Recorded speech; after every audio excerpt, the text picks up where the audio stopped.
Michael, thank you so much for taking the time to talk to us today. Such a pleasure to have you here. Thank you, Marcus. Likewise.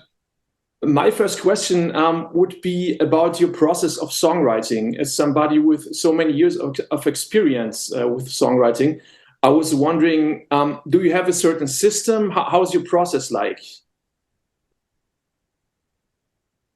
The systems vary depending on who you're writing with. Can you hear me? Yes, I can hear you. Okay. Depends on who I'm working with, really. Most of the writers I work with like to have a title first. It's great when somebody has a title that they've been keeping to themselves because it gives you a starting point and a theme to pursue. Most of the writers I work with, they're just normal musicians who found out how to put chords together in a certain sequence and to have success doing that.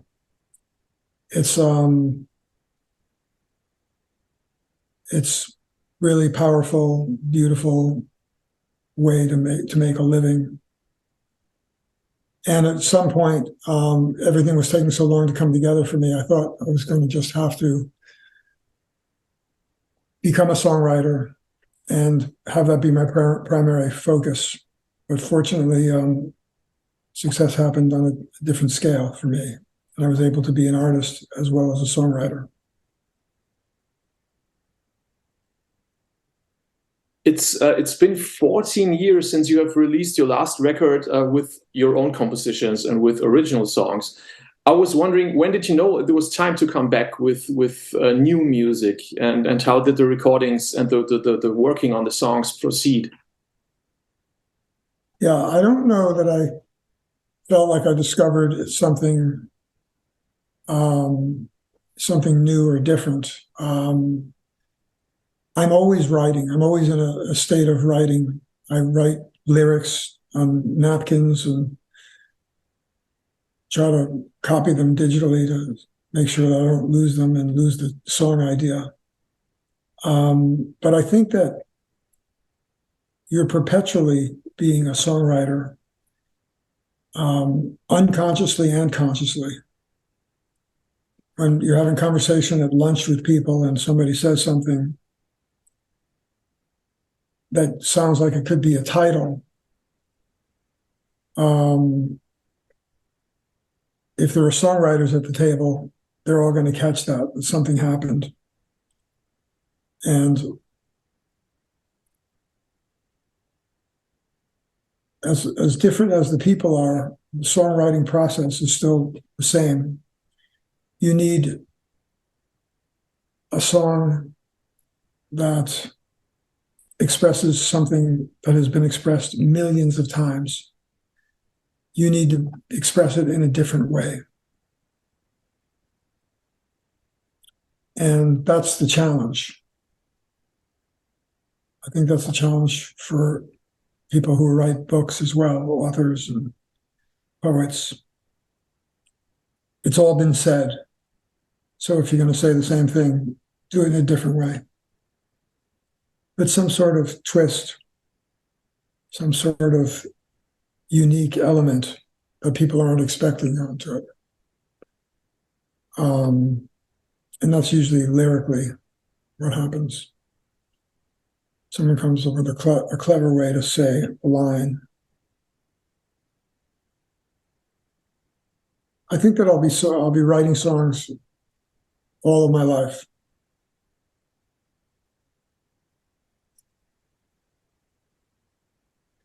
Now you're known for your songs, and you're known for your big hooks, for your great choruses. And I was wondering, when looking for the twist, for that special musical twist, do you approach your songs from the perspective of searching for the hook first and then building around it, or how does it work?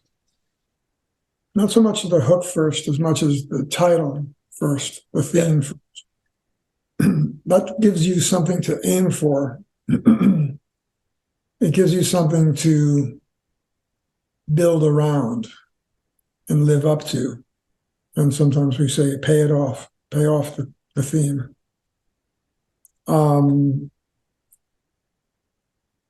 It's something that feels like it gives you a secret, better position to write the song. Like if you put a bunch of writers into a room and told them that they have a certain amount of time to come up with a great song,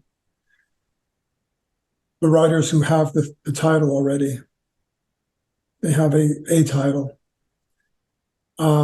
they have the advantage in finishing strong. And it's not to say somebody else isn't going to write something great, but it's really great when you know what you're singing about. So when you put the pieces together for this record, when do you know which direction it will be going? When do you see the whole thing from the bird's perspective, which stylistical twists and turns it might take, so to say? It varies song to song. The songs reveal themselves in different times, and no two are exact.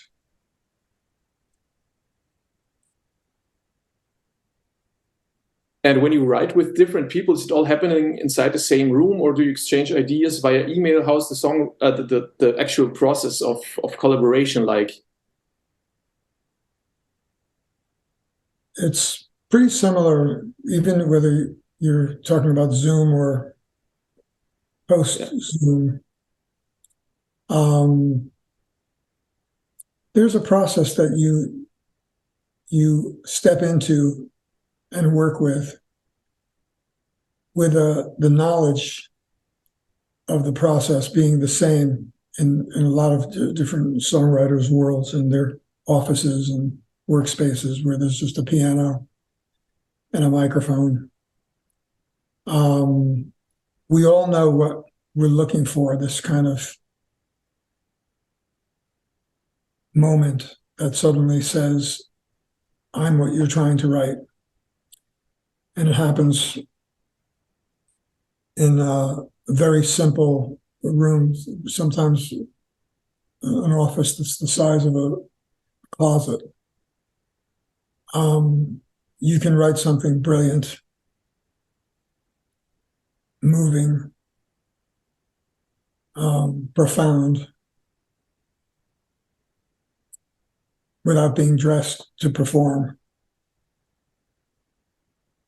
without wearing anything fancy or anything else necessarily looking different or special. It's the idea, it's the seed of what becomes the song that gets your attention as a writer and inspires you to keep working on that same song, that promises you there's something great there if you stay with it.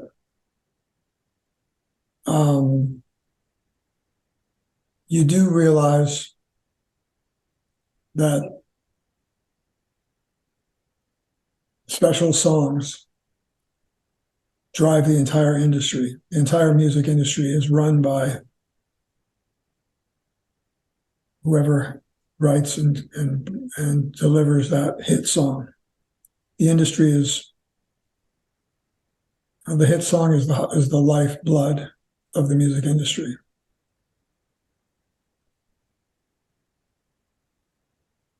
Do you think the music industry has changed in those regards, or has it always been the same? When you think about when you started out as a songwriter and as a singer and became very successful, how would you say the whole thing has changed regarding what you just mentioned? I don't think it really has changed other than the way records are being made, different sounds and samples and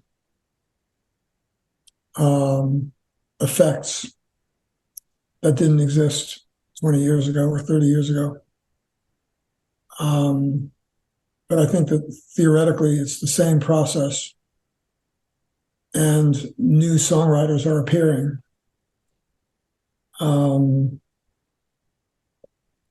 And the industry changes in a way, it gets a fresh coat of paint on it. Allows you to be fresh as a writer and still allows you to tap into whatever the classic element is of the song. I don't think we're imprisoned by the way songs were written 20 years ago. I don't think we're bound to stay the same. I think we're expected to change with the times. We're expected to create what change looks and feels like.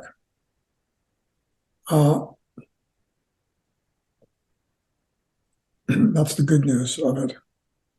People who are good with melodies,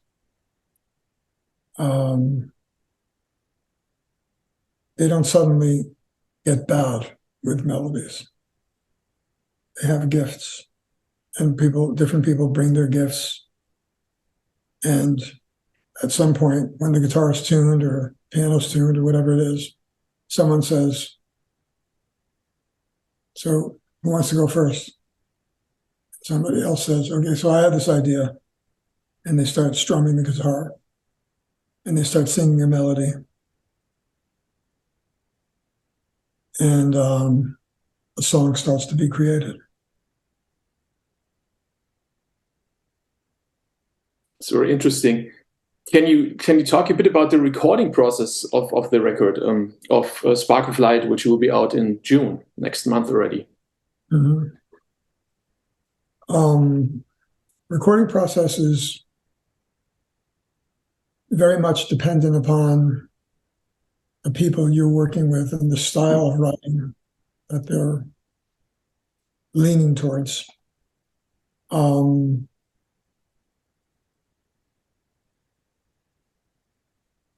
There are so many talented people who bring sounds and feels and samples and different textures, depending on how involved they are in the production, and depending on who the producer is of the project. It's unlimited because of technology serving songwriters. The possibilities are unlimited. And you don't save time using modern techniques because the technology that we have now allows us to record more voices. We have more room in our computers. The capacity is greater, so it could take longer because you now have the ability to record 50 voices. And you have the ability to record 20 violins or whatever it is that you want. If you can think of it, you can create it. Is it then also important to practice a certain sense of self-restraint? As you said, all the possibilities are there. I mean, you could go crazy as you want to. Going crazy is the operative. I think,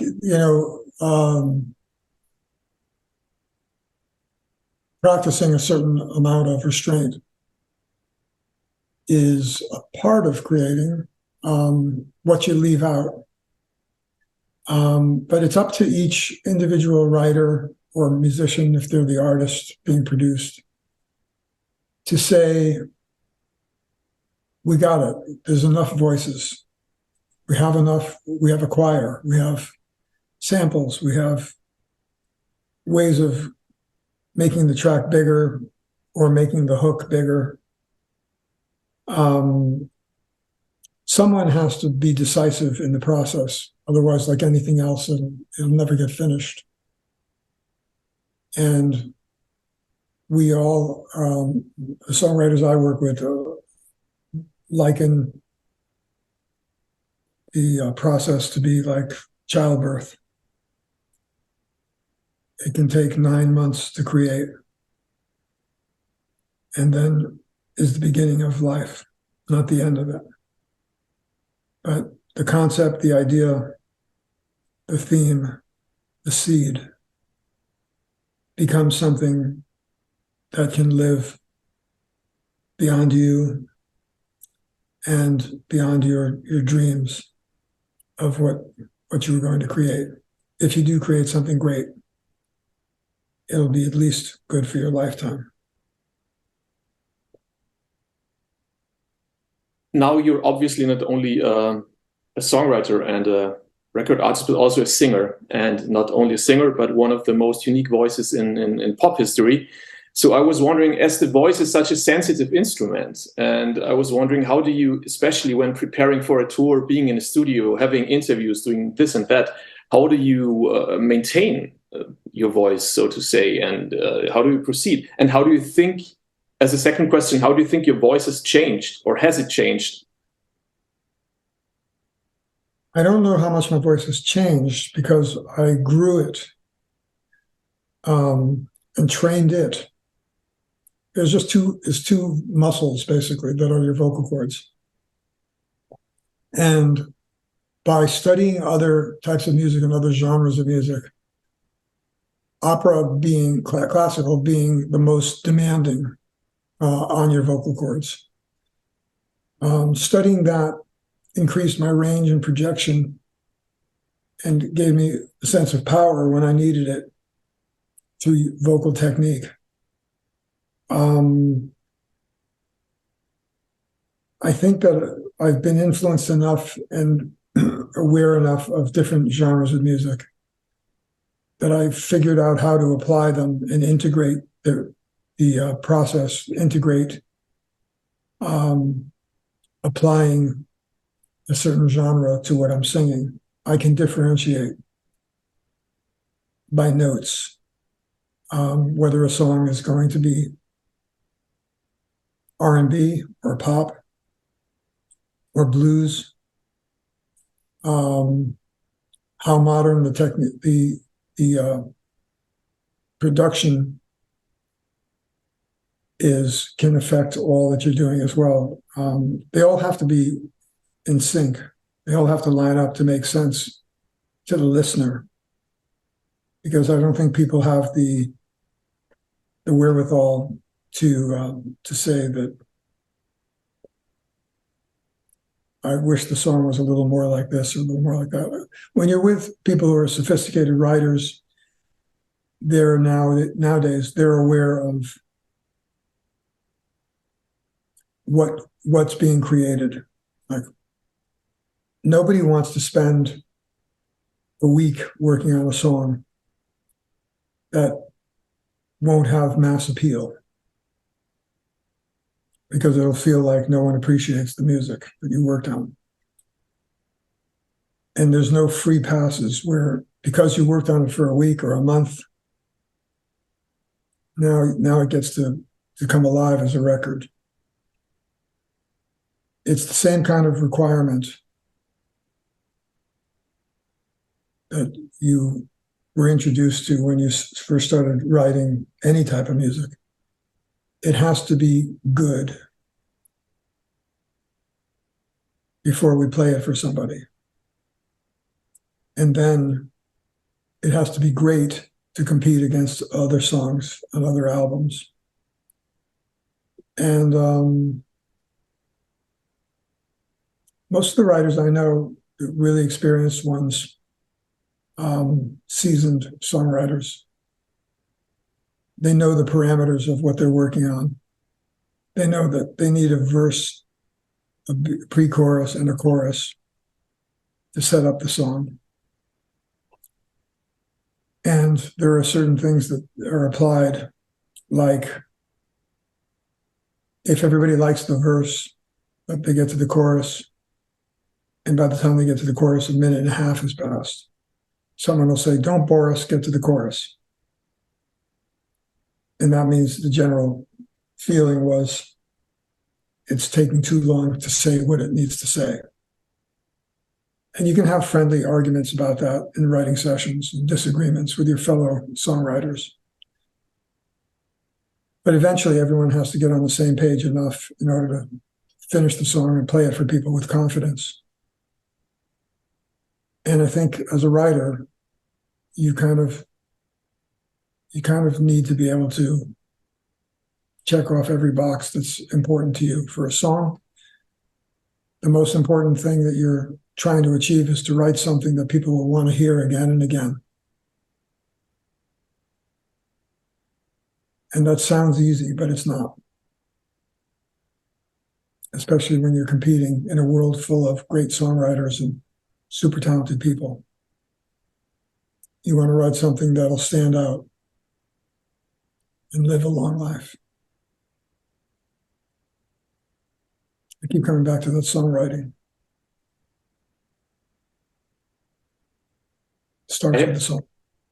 Excuse me. I have one more question, if that's possible. I have one more question about opening up to new audiences. When I look at your career, you often have done things that one maybe wouldn't have expected from you, or like, let's say, doing The Masked Singer, or years earlier, doing the collaboration with The Lonely Island, or being on 2.5 Men. And I was wondering how noticeable was it to you that maybe different parts of an audience came on board, like maybe younger generation discovered your work due to those things? Yeah, by being open to exploring these other areas, new areas, you give yourself the opportunity to widen your audience. And it's up to you to decide how much is too far to go, how much your audience would appreciate, or have you gotten to the point where you've passed that line. And an artist never wants to lose part of their core audience, because those are the people who have been supporting you and your work for 35, 40 years. And they don't necessarily know who Lonely Island guys are. But I think that there's something fresh about walking into another genre of music, and taking a risk. You see a new audience when you're walking through airports or you're traveling. Someone starts talking to you about the new project, but you're not sure which project they're talking about. And then you find out it's the Lonely Island project, Captain Jack Sparrow. And it gives you the sense that you are in touch with a lot of elements, that you're on the right side of developing and taking steps and broadening your audience and broadening and expanding your career. The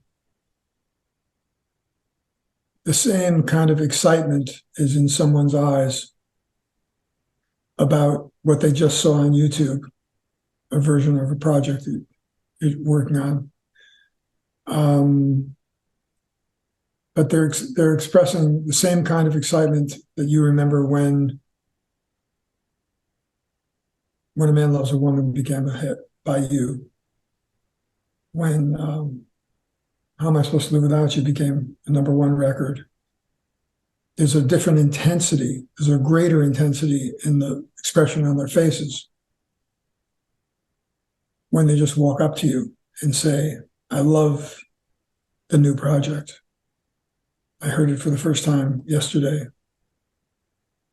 Can you do more of this? Will you record more music like this? You know, and they're legitimate fans.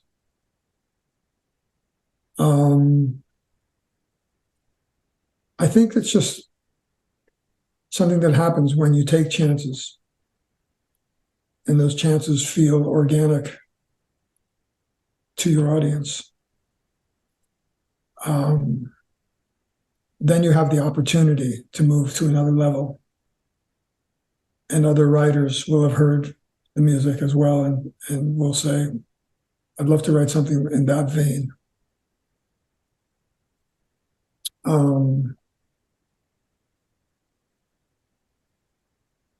Yeah, I think taking chances is definitely a part of anything great.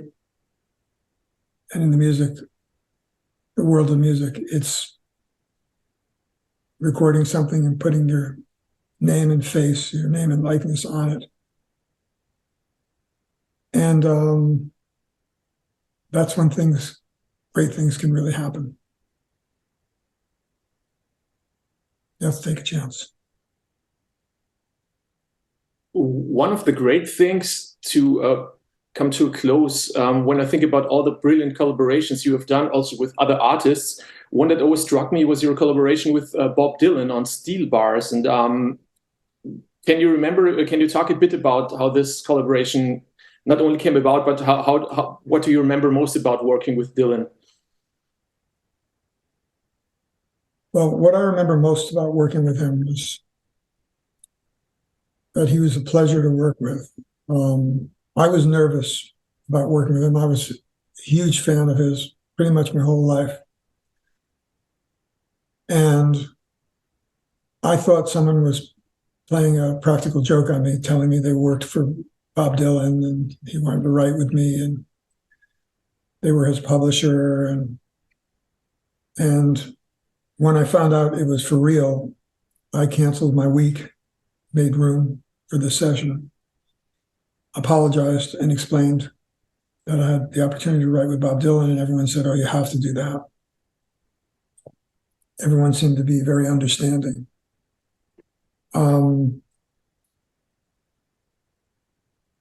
I think that something that I'll never forget was the feeling that while I was sitting at a table waiting to start writing, it was in Bob's garage where he had his home studio, set of drums and a bunch of various equipment, various recording equipment. He was talking to me and he probably thought I was listening to him, but I was just thinking, oh my God, this is Bob Dylan. Yeah, it's still Bob Dylan. I couldn't shake the fact that I was working with Bob Dylan. But he was down to earth. He was not what I expected. He was a pleasure and easy to work with. He kept coming up with different lyrical ideas and chiming in. If he liked a melody I sang, he would say, "I like that, I like that." And it's a bit like, like sitting with Ray Charles for Georgia. You're the student, they're the master. And let's see what we create together. I think the first thing I try to establish is the level of respect that I have for them.